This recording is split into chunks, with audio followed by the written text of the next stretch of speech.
దీని తర్వాత జోసెఫ్ రెడీగా ఉండాలి.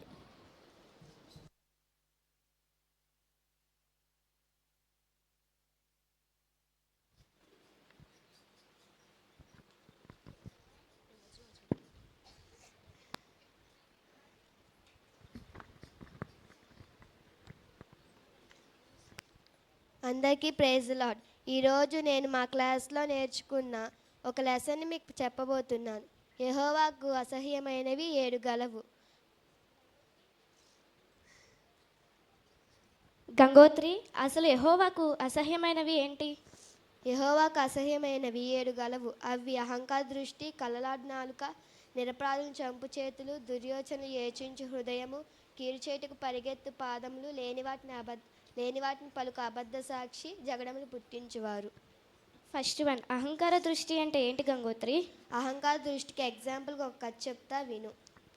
ఉజ్జియా అని ఒక రాజు ఉంటాడు. ఆ రాజుకు చాలా గర్వం ఎక్కువ. ఆ గర్వం వల్ల ఒకరోజు ధూపపీఠం మీద ధూపం వేయాలనుకుని మందిరంలోకి ప్రవేశిస్తాడు. అప్పుడు ఒక యాజకుడు తన వెంట కొంతమంది యాజకుల్ని వెంటబెట్టుకుని మందిరంలోకి ప్రవేశిస్తాడు. అప్పుడు ఆ యాజకుడు, నీవు చేయవలసిన పని ఇది కాదు అంటూ యాజకులు చూస్తుండగానే ఉజ్జియా ధూపపీఠము ప్రక్కపడి అతని నొసట కుష్ఠరోగం పుట్టెను. అది అతడు చనిపోయే వరకు ఉండును. అంటే మనకు అహంకారం, గర్వం ఉండకూడదన్నమాట. మనం దేవునికి, పెద్దలకు విధేయత కలిగి ఉండాలన్నమాట. మరి రెండవదిగా కలల్లాడు నాలుక అంటే ఏంటి గంగోత్రి? కల్లాడు నాలుగు కూడా ఎగ్జాంపుల్కి ఒక కథ చెప్తా విను. అననీయ, సఫీరా అను ఇద్దరు భార్యాభర్తలు ఉంటారు. వాళ్ళకు తన పొలమును అమ్మి వచ్చిన డబ్బులో కొంత డబ్బు దాచుకుని దేవునికి ఇస్తారు. అప్పుడు పేతురు వచ్చి, మీరు అమ్మిన భూమి వేల ఇంతేనా అని అడగగా అప్పుడు అవును అని వాళ్ళు అబద్ధం చెప్తారు. పేతురు, ఎందుకు దేవుని మీరు బాధ పెడుతున్నారు?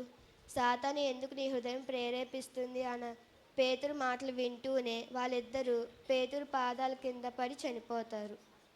అందుకే అబద్ధాలు ఆడకూడదు, సత్యమే పలకాలి. మూడవదిగా నిరపరాధులు చంపు చేతులు అంటే ఏంటి గంగోత్రి? నిరపరాధులు చంపు చేతులు అంటే దానికి కూడా ఎగ్జాంపుల్గా ఒక కథ చెప్తా విను. కయీను, హెబేలు అని అన్నతమ్ములు ఉంటారు. కయీను ఏమో పంటను సేద్యపరచువాడు, హెబేలు గొర్రెల కాపరి. ఒకరోజు కయీను తన పొలంలో కొంత పొలము దేవునికి అర్పణగా ఇస్తాడు. హెబేలు కూడా మంచి గొర్రెపిల్లను, శ్రేష్టమైన గొర్రెపిల్లను దేవునికి అర్పణగా ఇస్తాడు. హెబేలు అర్పణను దేవుడు లక్ష్య పెడతాడు, కానీ కయీను అర్పణను మాత్రం దేవుడు లక్ష్య పెడతాడు. అప్పుడు దేవుడు కయీనుతో ఇట్లా అంటాడు, నీవు చేసింది మంచి పని కాదు కాబట్టే నేను నిన్ను లక్ష్య పెట్టలేదు అంటూ దేవుని మాటలు వింటూనే హెబేలు మీద కోపం పెంచుకుని హెబేలును చంపేస్తాడు. అందుకే మనలో మొదటిగా దేవునికి ఇచ్చే విషయములో మంచి మనసు ఉండాలి, అసూయ ఉండకూడదు. నాలుగవదిగా దుర్యోచనలు యోచించిన హృదయము అంటే ఏంటి? దుర్యోచనలు యోచించే హృదయం కూడా ఎగ్జాంపుల్గా ఒక కథ చెప్తా విను. యూదా యేసుప్రభుతో కూడా ఉండి డబ్బు మీద ఆశతో యేసుప్రభువును సైనికులకు అప్పగిస్తాడు. ధనాపేక్ష సమస్తమైన కీడులకు మూలము గనుక ఆ డబ్బే యూదాను ఉరిపోసుకుని చనిపోయేలా సాతాను యూదాని ప్రేరేపించింది. హృదయము అన్నిటికంటే మోసమైనది, అది ఘోరమైన వ్యర్థి కలది, కాబట్టి జాగ్రత్తగా కాపాడుకోవాలి. ఐదవదిగా కీడు చేయుటకు పరిగెత్తు పాదములు అంటే ఏంటి గంగోత్రి? కీడు చేయుటకు పరిగెత్తు పాదములకు కూడా ఎగ్జాంపుల్గా ఒక కథ చెప్తా విను. యేసేపు అను ఒక మనుషుడు ఉంటాడు. తను కలలు కంటాడని కలలు మళ్ళీ తండ్రికి యేసేపు అంటే చాలా ఇష్టమని అన్నలు యేసేపు మీద అసూయ, కోపం పెంచుకుంటారు. ఆ కోపమే యేసేపును అన్నతమ్ములు గుంటలో పడేస్తారు. అందుకే ఈ లోకంలో కీడు వైపు మన పాదములు పరిగెత్తకుండా దేవుని కొరకు పరిగెత్తే విధంగా ఉండాలి. ఆరవదిగా లేని వాటిని పలుకు అబద్ధ సాక్షి అంటే ఏంటి? లేని వాటిని పలుకు అబద్ధ సాక్షి అంటే దానికి కూడా ఎగ్జాంపుల్గా ఒక కథ చెప్తా విను. నాబోతు అని ఒక మనిషికి ద్రాక్ష తోట ఉండును. ఆ ద్రాక్ష తోట కావాలని అహాబు రాజు వచ్చి అడగగా నేను ఇవ్వను అని నాబోతు అనను. అప్పుడు అహాబు యెజెబెలు దగ్గరికి వెళ్ళి బాధపడతాడు. యెజెబెలు కొంతమంది మనుషుల్ని పెట్టి అబద్ధాలు ఆడమని నాబోతు మీద చెప్తుంది. అప్పుడు వాళ్ళు అబద్ధాలు ఆడేసరికి ప్రజలు అది నమ్మి ప్రజలు నాబోతును రాళ్ళతో కొట్టి చంపుతారు. మన పెదవులు ద్వారమునకు కాపు పెట్టుకోవాలి, లేనిపోని మాటలు మాట్లాడకూడదు. లాస్ట్ 7వదిగా జగడములు పుట్టించువాడును అంటే ఏంటి గంగోత్రి? జగడములు పుట్టించు వారికి ఒక వాక్యం చెప్తా విను. మూర్ఖుడు కలహము పుట్టించును, కొండెగాడు మిత్రభేదము చేయును. మన మాటలేమి మన క్రియలేమి అన్నీ సమాధానముగా ప్రేమగా ఉండాలి. ఎవరి మధ్య గొడవలు పెట్టకుండా ఐక్యత కలిగి ఉండాలి. Thank you. ఆమేన్. దగ్గరగా చెప్పులు కొడదాం.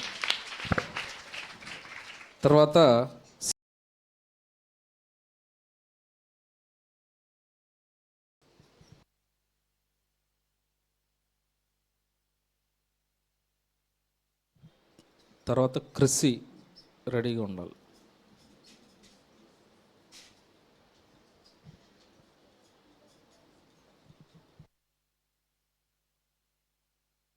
ప్రభు పేరిట అందరికీ వందనాలు. సమయం ఇచ్చిన పాస్టర్ గారికి అందరికీ వందనాలు. ఈరోజు నేను మీకు టోరా అనే వర్డ్ గురించి చెప్పడానికి వచ్చాను.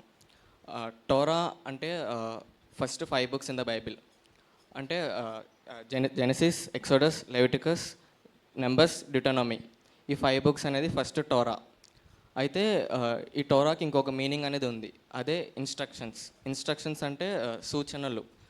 అయితే ఫస్ట్ బైబిల్ రాసినప్పుడు అంటే ఓల్డ్ టెస్ట్మెంట్ మొత్తం, పాత నిబంధన మొత్తం హిబ్రూలో ఫస్ట్ రాయటం అనేది జరిగింది.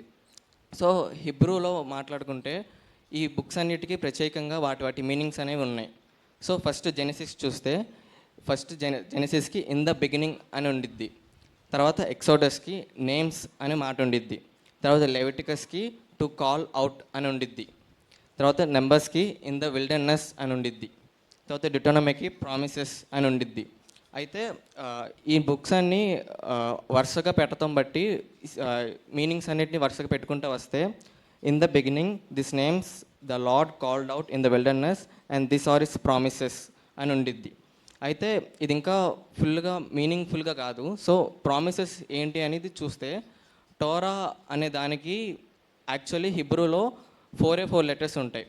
అది ఇంగ్లీష్లోకి ట్రాన్స్లేట్ చేసుకుంటే TORH అనే మాట ఉండిద్ది. అంటే టీ అంటే టావ్, ఓ అంటే వావ్, ఆర్ అంటే రష్, హెచ్ అంటే హే. ఈ వర్డ్స్ అనేవి వస్తాయన్నమాట. అయితే వీటికి కూడా ప్రత్యేకంగా వాటి మీనింగ్స్ అనేవి ఉన్నాయి. టావ్ అంటే టీ అంటే క్రాస్ అని అర్థం, లేకపోతే కావనెంట్ అని అర్థం, నిబంధన కానీ సిలువ అని అర్థం వచ్చింది. ఇక్కడ ఓ అంటే నెయిల్ అని అర్థం, లేకపోతే టు సెక్యూర్ అని అర్థం. ఇక్కడ మళ్ళీ ఆర్ అంటే person especial in the higher position, అంటే ఉన్నత స్థాయి అన్నమాట. హే అంటే రివీల్ ఎట్ ద ఎండ్, అంటే చివరిలో తెలిసిద్దని అర్థం.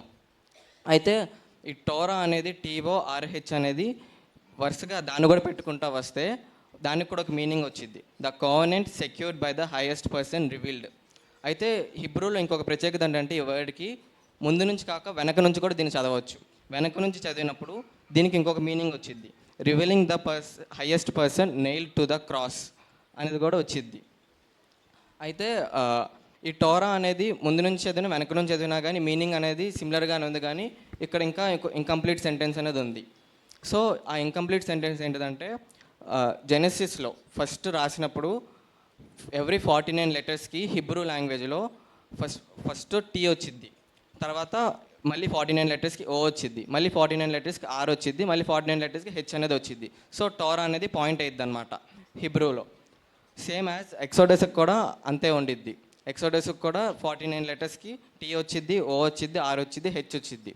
అయితే ఇక్కడ లెవిటికస్ని వదిలిపెట్టి మళ్ళీ నెంబర్స్లోకి వస్తే ఎవ్రీ 49 లెటర్స్కి ఫస్ట్ ఇక్కడ రివర్స్లో వచ్చిద్ది అనమాట, బ్యాక్వర్డ్స్గా.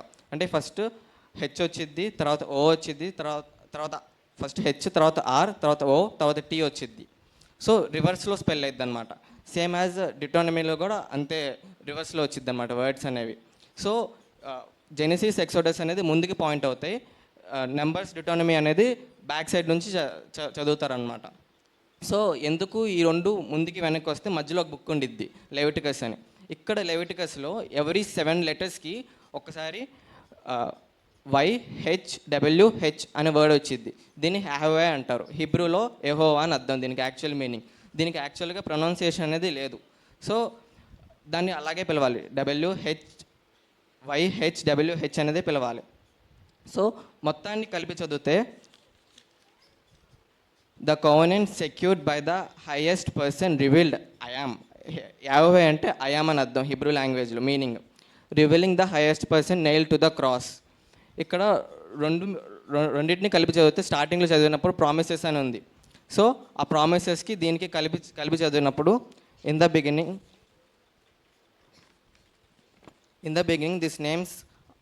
these are the names that Lord called in the wilderness and these are his promises. ఆ ప్రామిసెస్ ఏంటనేది the covenant secured by the highest person revealed I am, revealing the highest person nail to the cross. అది meaning అనేది వచ్చింది. ఇది Torah అనే దానికి meaning. Thank you. బిగ్గరగా చెప్పులు కొడదాం. హిబ్రూ నేర్చేసుకున్న వాళ్ళందరూ చెప్పులు కొట్టండి. ఇప్పుడు స్పెషల్ సాంగ్ విందాం. సెకండ్